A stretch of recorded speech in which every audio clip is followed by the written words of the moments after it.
Hello മച്ചമറ്റേ S ന്യൂസിലേക്ക് സ്വാഗതം. ടർബോയുടെ ഞായറാഴ്ച അതിഗംഭീരമെന്ന് തന്നെ പറയാം.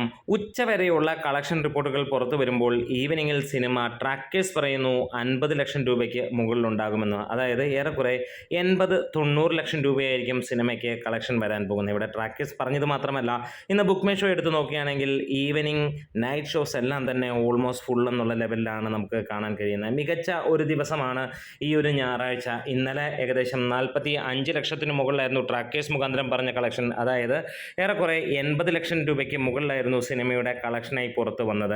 ഇന്ന് അതിന് മുകളിലേക്ക് എത്തും എന്നുള്ളതാണ് നമ്മൾ പ്രതീക്ഷിക്കുന്നത്. കാരണം ഇതുവരെ നൽകുന്ന സൂചന ഇന്നലത്തേക്കാളും 15% മുകളിലായിരിക്കും കളക്ഷൻ എന്നുള്ളതാണ്. ഇതിനോടകം തന്നെ സിനിമ 80 കോടി വേൾഡ് വൈഡ് കളക്ഷൻ കഴിഞ്ഞിരിക്കുന്നു. കേരളത്തിൽ നിന്ന് 35 കോടിയും കടന്നിരിക്കുന്നു എന്നുള്ളതാണ്. ഇനി മമ്മൂട്ടി കമ്പനിയിൽ നിന്നുള്ള ഒരു അപ്ഡേറ്റിന് വേണ്ടി തന്നെ കാത്തിരിക്കുന്നു. 85 കോടിയായിരിക്കാം മമ്മൂട്ടി കമ്പനി ഇവിടെ അപ്ഡേറ്റ് ചെയ്യാൻ പോകുന്ന കളക്ഷൻ റിപ്പോർട്ട് എന്നാണ്. അത് വരുന്ന ദിവസങ്ങളിലുണ്ടാകും. ഇനി പെരുന്നാൾ തുടങ്ങിക്കഴിഞ്ഞാൽ അവിടെ ഗംഭീരമായിട്ടുള്ള ഒരു ബുക്കിംഗ് നമുക്ക് കാണാൻ കഴിയും. പ്രത്യേകിച്ച് GCC രാജ്യങ്ങളിൽ അതിനുള്ള ഒരുക്കങ്ങൾ തന്നെയാണ് നടക്കുന്നത്. സക്സസ് സെലിബ്രേഷൻ മമ്മൂട്ടി കമ്പനി മാറ്റിവെച്ചതിൻ്റെ പിന്നിലെ കാര്യവും അത് തന്നെയെന്നാണ് ഊഹാപോഹങ്ങളിലൂടെ നമുക്ക് കേൾക്കാൻ കഴിയുന്നതും. എന്തായാലും ടർബോ അതിഗംഭീരമായിട്ട് തന്നെ കുതിക്കുകയാണ്.